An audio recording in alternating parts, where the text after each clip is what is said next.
Praise be to Jesus, Mary, and Joseph. Dear brothers and sisters in the great Saint Joseph, most of you may not have seen an image like this, because here we see Saint Joseph almost represents as a king.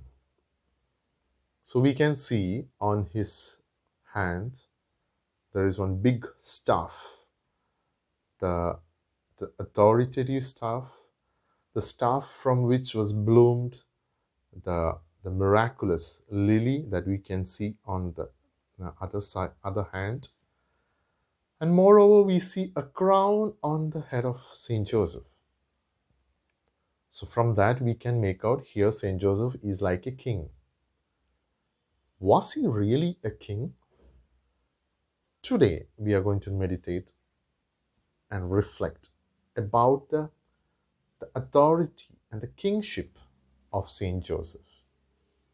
We know Jesus Christ is the King of Kings. Mary Most Holy is the Queen of all the angels and saints and Queen of the universe. Then why can't Saint Joseph be a king? Yes, he indeed was a king, not only in the mystical or spiritual sense, but historically he was the King of Jews. Today we are going to reflect and meditate on this aspect, the kingly aspect of our great patriarch, our great father, Saint Joseph.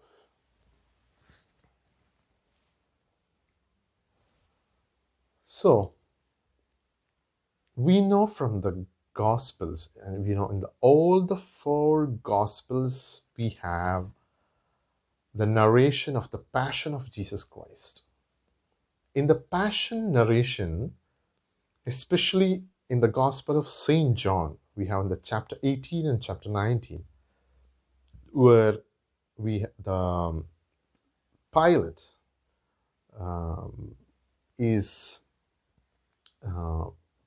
Jesus is placed in front of Pilate because of the accusations, and he is supposed to interrogate Jesus.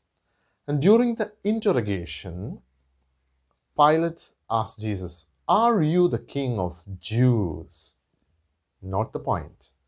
Are you the King of Jews?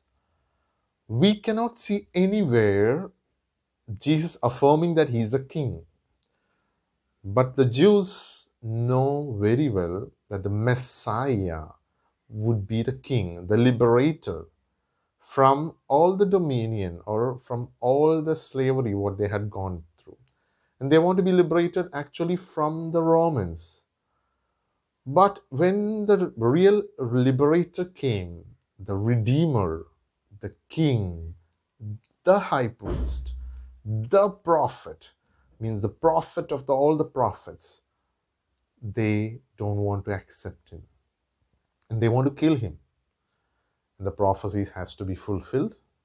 His own people killed him. His own people gave him to be sacrificed. So we see in the Gospels Pilate asking, "Are you the King of Jews?" And Jesus said, "Are you saying by yourself or because others said?" So in all the four Gospels you see that. But in the Gospel of John, when we go to the chapter 19, we can see Pilate bringing Jesus outside and telling, "Here is your king." And they shout, "We don't have any other king than Caesar." Imagine the one who came to liberate them from the slavery, and they proclaimed their enemy as the king and abandoned Jesus.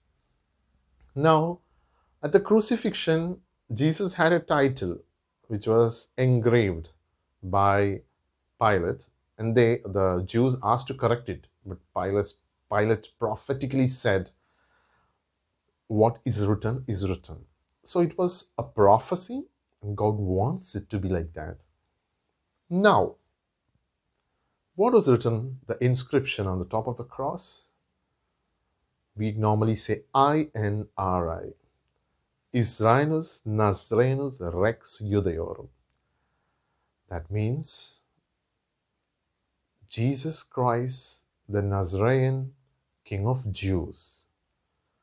Was that inscription just a mistake or a mystical sense or just a spiritual sense? No. In reality, indeed, historically, Jesus Christ was the king at that moment, at that time in the history. We know he came from the descendants of David. And who is the descendant of David? The great Saint Joseph, his father. And even Mother Mary is also a descendant of David, but both from the different family roots. But both of them got David as their ancestor. So both of them got royal blood.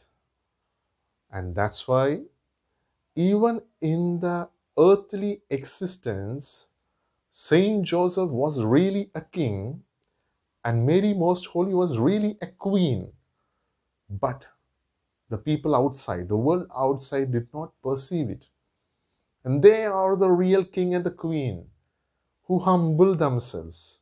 Moreover, the King of Kings, who humbled, became like a slave, and lived among us to take all our pains and sufferings, to be with us, to redeem us.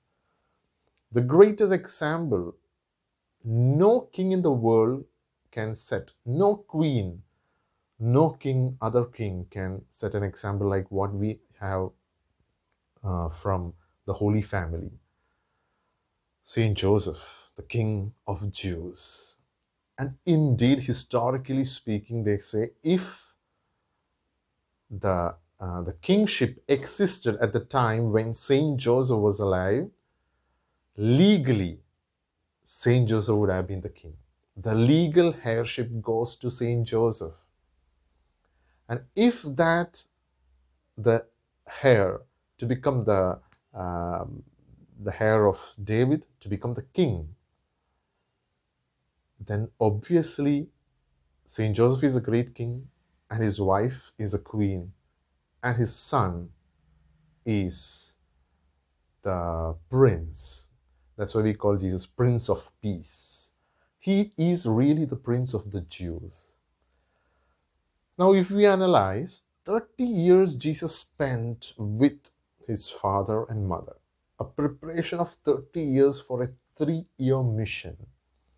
And he was so subjected to his father, King Joseph, to his mother, Queen Mary, and he obeyed them, respected them. He was completely subjected to them, in spite of the fact that he is their creator, in spite of the fact that he formed them, in spite of the fact that he wants them to be with him and to be taught, to be nourished, to be instructed. It's a marvel. It's a marvel. If we ponder well the marvel in the Holy Family, there you see all the virtues like combating each other, the virtues combating each other and flourishing in them in an exuberant, excellent way. Anyway, let's concentrate on the kingship of Saint Joseph. And that's why Saint Joseph being the king, imagine the king won't allow the prince to be sacrificed, to be killed in the normal sense. But Saint Joseph being obedient to God and the designs of God, he would have done. But if he was alive and offering the prince, his successor, to be on the cross, then the prophecy and the plan of God would not have been fulfilled. That's why it was necessary that God wants Saint Joseph to pass away, to die, before Jesus begins the mission. And Jesus begins his mission after the death of Saint Joseph. Why? Because he wants to begin his mission in the fullness of an eternal priest. He is an eternal priest according to the order of Melchizedek. The prophet, fulfilling all the prophecies of the Old Testament, including that of St. John the Baptist, the greatest prophet, the hyphen which joins the Old Testament and the New Testament, and to be the king. So we all participate. We all participate in the threefold mission of Jesus: his kingship, his prophetic mission, and his priestly mission. We all participate by receiving the sacrament of baptism. And when Jesus entered, or when he began his public mission, he was indeed, literally, he was indeed a king, a priest, an eternal priest, and a prophet. And that's why it was necessary St. Joseph must die before. And he died on the cross as all these three: the priest, the prophet, and the king. And indeed, he was really the King of Jews. So, what a wonder. And that's why we see St. Joseph being a king. He was so humble. And he did all the menial jobs. He worked as a carpenter. He struggled so much. He was so obedient, taking Jesus, protecting, going from one place to another. The one who was supposed to be in the palace, one who has authority to command the whole Jews, was always subjected, including the Jesus Christ.